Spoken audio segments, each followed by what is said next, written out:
sampai kepada qala Al-Imamul Ghazali rahimahullah,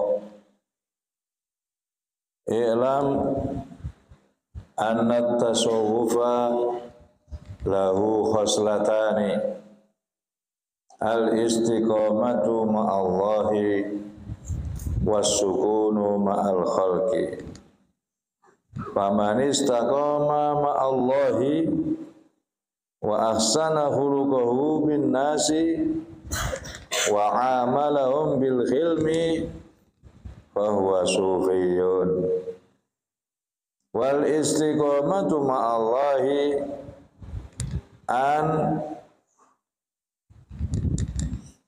an yafdi hadza nafsihi li nafsi ghairihi wa husnul khuluqi bin nasi alla tahmilan nasa ala muradi nafsika bal tahmilu nafsaka ala muradihim ma lam yukhalifu asy-syar'a.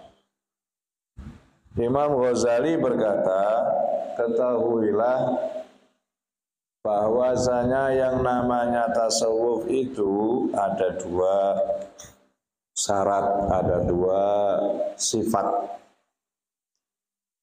Komplit akan menjadi orang sufi jika dua ini ada. Yang pertama adalah istiqomah bersama dengan Allah. Yang kedua, merasa tenang bersama masyarakat, bersama makhluk yang lain. Barang siapa yang sudah istiqomah bersama Allah, kemudian berbuat yang baik, berakhlak yang baik dengan manusia, muamalah dengan mereka disertai dengan rasa sabar, maka dialah orang yang dinamakan sufi. Yang dimaksud istiqomah bersama Allah itu mengorbankan dirinya untuk orang lain.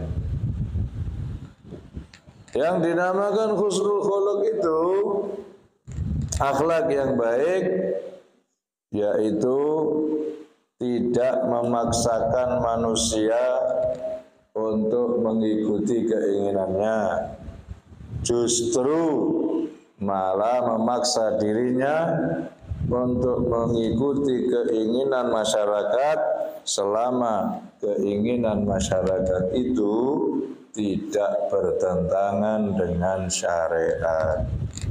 Itulah yang namanya akhlak. Kalau istiqomah, yang dinamakan istiqomah bersama Allah harus mau mengorbankan dirinya untuk kepentingan Allah Subhanahu wa ta'ala. Misalnya enak-enak seneng diputus harus ngaji, ya dikorbankan kesenangannya demi untuk mendapatkan keridhaan Allah. Misalnya sore-sore gini nih yang enak ngobrol, tapi Allah menginginkan supaya kita duduk bersama di sini. Ya sudah dikorbankan ngobrolnya. Semua yang sifatnya untuk dirinya, kalau berbenturan dengan kepentingan Allah, maka dia siap mengorbankannya. Itu yang dinamakan istiqomah bersama Allah Subhanahu wa ta'ala. Misalnya paling enak itu ya siang-siang tidur, digugah, kenapa harus sholat zuhur? Ya dikorbankan tidurnya, bangun sholat zuhur demi untuk kepentingan Allah SWT. Terus juga tidak banyak kok. Kepentingan Allah itu tidak banyak. Yang paling banyak itu justru waktu kita untuk bersantai itu banyak. Lebih banyak itu. Tidur kamu berapa jam? Mulai dari jam 9 sampai jam 3. Berjam-jam. Ngaji paling 1 jam. Sholat paling 5 menit. Pelajaran 45 menit istirahat. 45 menit istirahat. Sedikit sekali sebetulnya kepentingan Allah. Kalau kita mau istiqomah, itulah sufi. Mengorbankan, semakin banyak pengorbanannya, semakin sufi dia. Sampai-sampai makanan yang enak-enak ditinggal, tidur-tidur yang enak-enak ditinggal. Ya terima turun yang gini, sing penting sehat. Harusnya tidur di apa spring bed ditinggal. Tidur di lantai biasa hanya beralaskan karpet demi untuk mencari ilmunya Allah SWT.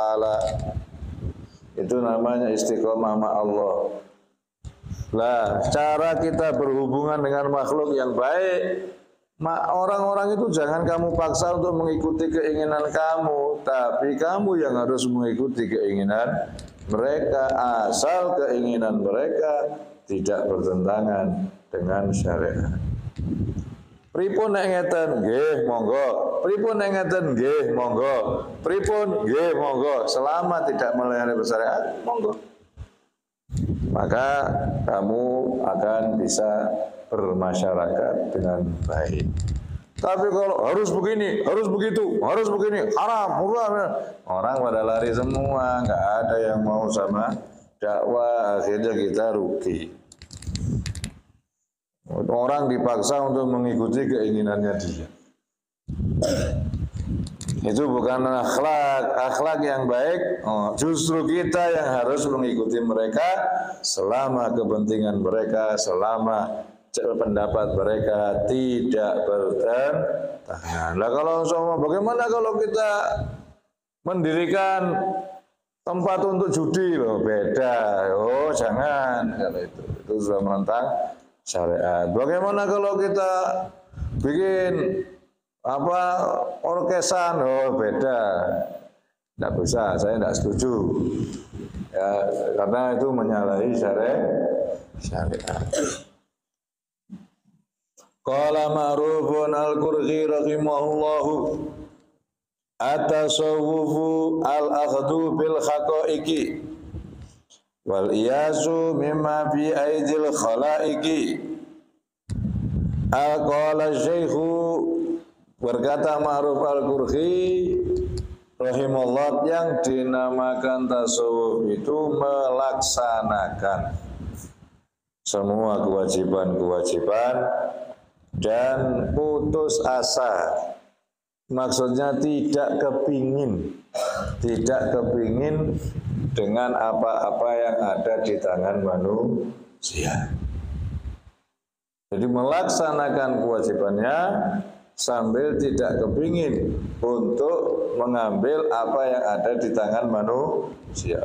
Orang sekarang bikin rumah bagus, dia tidak kepingin. Orang beli mobil, dia tidak kepingin, biasa-biasa saja. Ada keinginan. Biasa saja, tidak ingin. Oh ini tidak ingin. Jadi tidak kepingin apa yang ada di tangan manusia. Kalau membangun apa-apa juga tidak pernah kepingin supaya dibantu. Lah kalau ada yang bantu ya kita terima. Kepingin, oh tidak. Apalagi kok sampai mendatangi rumah-rumah sambil menyuruh orang untuk itu, jangan. Itu bukan tasawuf. Walaupun itu tidak apa-apa, walaupun itu tidak dosa, bukan untuk kepentingannya sendiri, itu kan untuk kepentingan banyak orang, akan tetapi orang sufi tidak mau berbuat seperti itu. Hanya meminta kepada Allah Subhanahu wa ta'ala. Kewajiban tetap dilaksanakan. Ya, kewajiban tetap dilaksanakan, tapi tidak pernah mengambil apapun dari masyarakat. Qala Syekh Zakaria Al-Ansari nafa'allahu bih fi syarh risalah. Lianna man 'arafa Allah Ta'ala wa 'alima alla dharra wa la nafi'a wa la mu'tiya wa la mani'a ghaira wa ishtaghala bima yuqarribu min al-haqa'iq wa yalzamu min dhalika al-yasu ma fi aidil khalaiq hatta la yatamida illa 'ala Allah Ta'ala.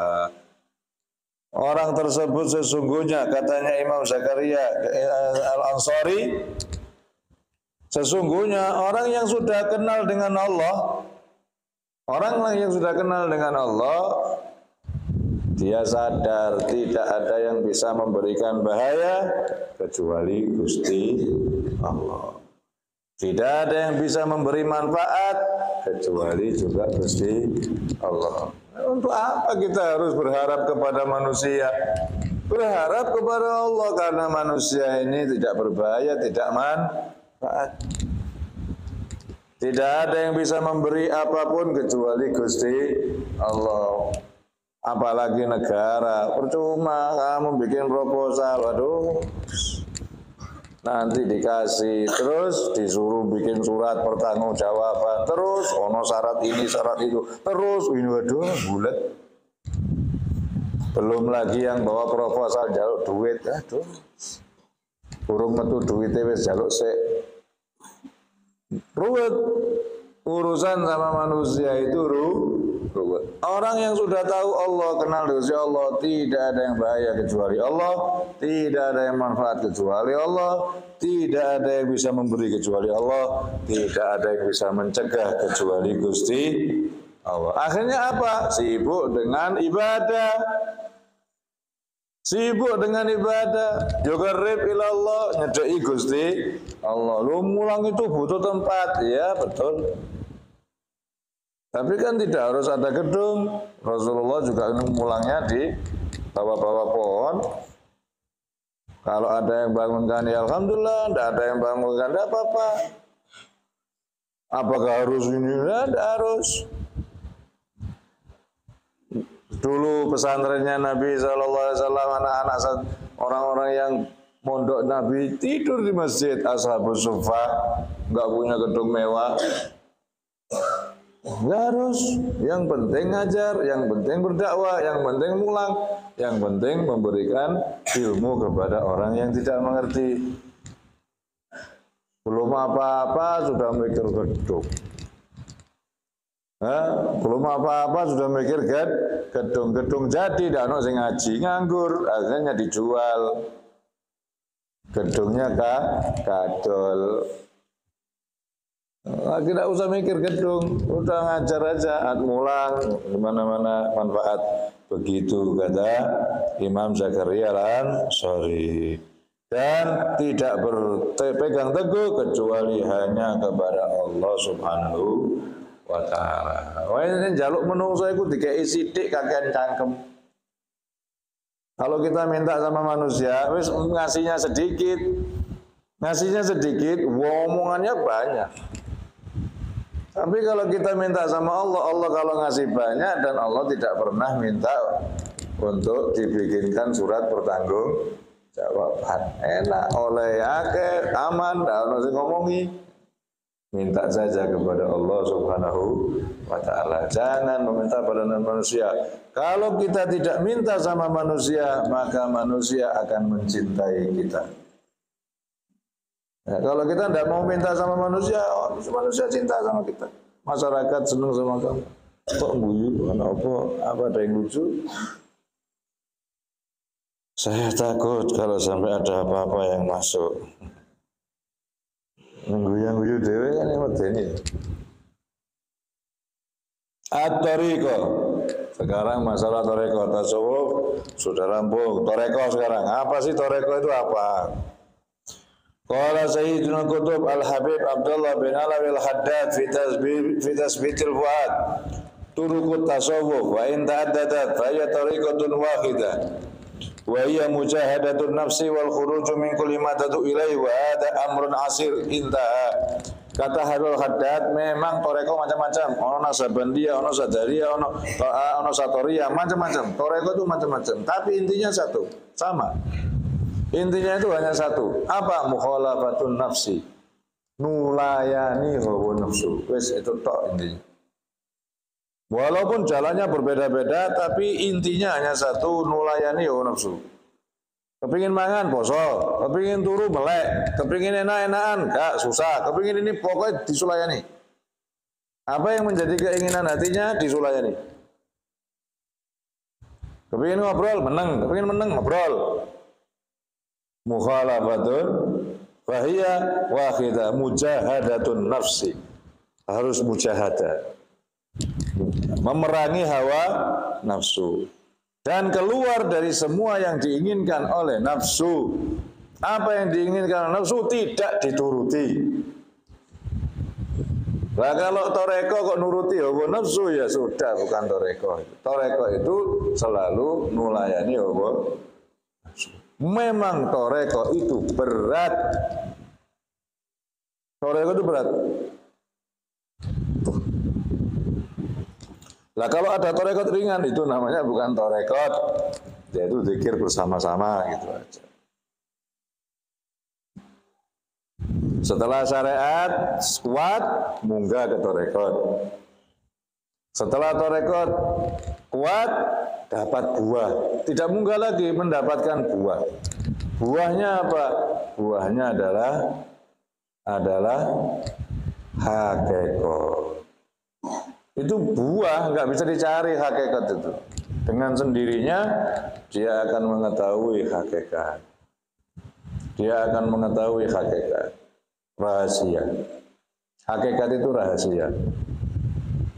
Rahasia itu artinya apa? Ya, rahasia itu sesuatu yang tidak diketahui banyak orang, itu namanya rahasia.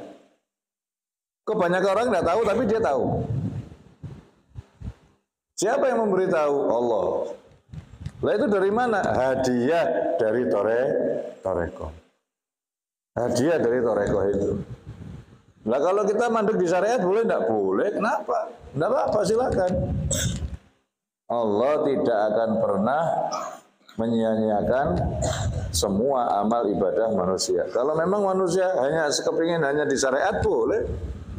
Tidak ada kewajiban harus naik terus. Enggak ada. Kalau mau naik ke toreko silakan. Ya, kalau naik ke toreko monggo, tapi setelah syariat. Tanpa syariat, nah ini jatuh. Tangganya jatuh dia. Melewati syariat, langsung toreko ceblok dia. At-tariqa bi ghairi syariah la tahsula. Toreko tanpa syariat tidak akan hasil. Tidak akan berhasil, jatuh ya. Harus melalui syariat dulu. Harus ngaji syariatnya. Bagaimana syariatnya? Ya seperti itu, sholat, jongkar, jongkir, ya, ruku, i'tidal, sujud. Toreko apa boleh ninggal syariat? Enggak boleh. Walaupun sudah ke toreko, syariat enggak boleh ditinggal. Enggak bisa ditinggal. Kalau syariat ditinggal, wah itu sudah keluar dari jalur itu, sudah keluar dari jalur. Walaupun dia sudah toreko, nah maksudnya begini, kita kalau sholat itu menjalankan syariat. Tapi kalau orang toreko bukan hanya menjalankan sholat, tapi berusaha untuk ingat Allah di dalam sholat. Nah itu sudah masuk toreko. Kalau kita kan baru syariat, sing penting Allahu Akbar. Setelah itu ya bar, ya wis bar, eling segala macam. Nah itu kita syariat. Lah kalau orang torekot enggak, berusaha keras, mujahadah untuk ikhlas, untuk eling isi apa yang dibaca, diupayakan untuk bisa khusyuk, terus di mujahadah bahkan ada yang sampai itu begini. Begitu takbir Allahu Akbar, dia ingat dengan rumahnya. Begitu dia salam, rumahnya dijual, uangnya disodakono kabeh. Wes kan di rumah, gak bakal mikir. Allahu Akbar, dia ingat istrinya. Begitu selesai sholat, istrinya dicerai. Sudah, kamu pulang aja ke rumahmu. Ganti istri. Allahu Akbar. Dia ingat dengan sisa-sisa daripada hartanya. Begitu habis sholat, sotaku kabeh, entek resik sampai tidak punya apa-apa. Allahu Akbar, wis gak ada apa-apa.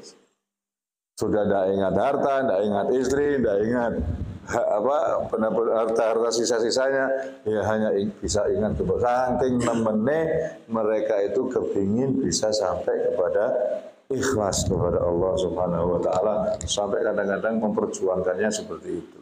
Nah itu baru namanya sudah mulai masuk torekot. Berat kata Hairul Haddad, bukan ringan, asir, sulit. Itu perjuangan yang sangat sulit. Tidak hanya 1 hari, bukan hanya 1 tahun, tapi puluhan tahun. Puluhan tahun, mulai kayak torekot 3 dino, sampai hakikat yo ada. Setelah berpuluh-puluh tahun, baru dia dapat hadiah mengetahui asrar, mengetahui sir, mengetahui sesuatu yang tidak diketahui oleh banyak orang. Bisa mengetahui sesuatu yang tidak diketahui oleh banyak orang. Nah ini kan kita tidak tahu apa yang terjadi di langit, apa yang terjadi di dalam bumi. Tidak tahu, kita hanya tahu yang kita lihat aja. Tapi mereka diberi hadiah oleh Allah bisa mengetahui sini jero hati-hatine wong, bro. Iki wong apa ngene, iki wong apa ngene tahu semua. Itulah yang namanya hakikat. Yang namanya hakikat. Itu hadiah. Lah kalau hakikat terus sampailah kepada tingkatan makrifat. Yang diberi gelar arif billah, dari hadiah Allah asrar. Jadi makrifat itu sirrul asrar, rahasianya rahasia, yaitu kenal Gusti Allah. Kenal Allah. Nah yang namanya arif ini orang kenal, itu sudah pol mentok wis. Arif billah. Orang apa-apa arif billah, nek kang arif iya. Nek kang arif iya. Mujahadah aja tidak pernah, makan aja njaluk sing enak, tidur aja njaluk tempat sing nikmat. Ngaji aja minta difasilitasi. Kok langsung arif billah dari mana? Mujahadah dulu. Wasir kata Habib Haddad, wa hadza amrun asir, itu berat ya, supaya kamu ngerti. Bukan berarti kita ini kepingin, bukan berarti saya kepingin mau, tidak, akan tetapi kita harus tahu perjalanannya itu sangat sulit sekali. Wa qala Abul Hasan Asy-Syadzili radhiyallahu anhu, laisatit tariqatu birrahbaniyah wala bi akli syairi wan nakharah wa innama hiya bis sabri wal yaqini wal hidayah wa ja'alnahum a'immatan yahduna bi amrina wa awhayna ilaihim fi alal khairati wa iqamas salati wa itaz zakah wa kanu lana abidin. Kita kalau baca kitab Bidayatul Hidayah saja itu sudah toreko. Kita membaca Bidayatul Hidayah itu sudah toreko. Toreko, kalau kita bisa melaksanakan itu sudah mulai masuk jenjang toreko. Wah berarti Masya Allah. Lagi ngamal kita Bidayatul Hidayah, weh semua bote. Masya Allah. Pertama aja pelajaran pertama. Apa? Ojo niat kecuali untuk Gusti Allah. Ojo niat kepingin pinter-pinteran, ojo kepingin, tapi niatnya ngaji untuk dapat hidayah. Wah, itu setan budaya luar biasa. Lah ya, terus apa? Kadang-kadang kebablasannya apa? Terus turu. Kamu udah tidak penting pinter. Yang penting kepingin dapat hidayah. Lo kan dapat kebablasan kan? Ini kan namanya kebablasan. Akhirnya jadi kaslan, jadi malas. Repotnya di situ.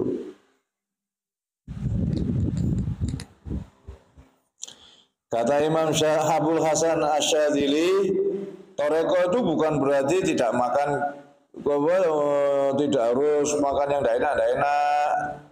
Yang dinamakan toreko itu adalah sabar dan yakin dan hidayah. Yang paling penting yang terakhir itu hidayah. Mudah-mudahan kita dapat hidayah.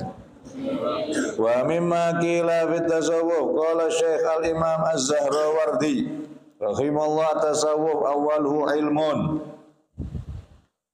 Yang dinamakan tasawuf itu pertama adalah ilmu. Wa awsatuhu amalun. Kemudian diamalkan. Lah setelah itu wa akhiruhu mauhibah. Akhirnya adalah hadiah dari Allah SWT. Fal ilmu yakshif anil murad wal amal yu'inu 'ala talab wal mauhibah tublighu ghayatal amal intaha naqalahu anil qirtas. Ilmu untuk membuka apa yang dimaksud. Ilmu membuka, jebret, maksudnya ini kita hidup ini untuk ibadah. Kita tahu itu dari ilmu. Apa maksud daripada kita diciptakan? Untuk beli duit, untuk jadi kaya, untuk menjadi pejabat. Tidak, kita hidup untuk ibadah. Itu tahunya dari ilmu. Akan kebuka, tujuan hidup kita itu ibadah. Amal menolong untuk mendapatkan surga, mendapatkan yang diinginkan.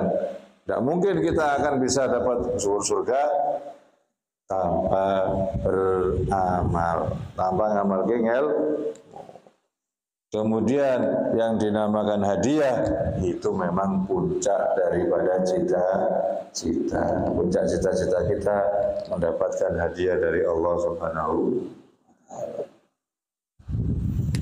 Wa qala ba'dul a'immah innama tasawuf ilmul hal la ilmul maqal. Wa huwa yatakhalla bi mahasin akhlaq allati waradat wallahu a'lam. Saatnya sekarang kita ibadah lagi.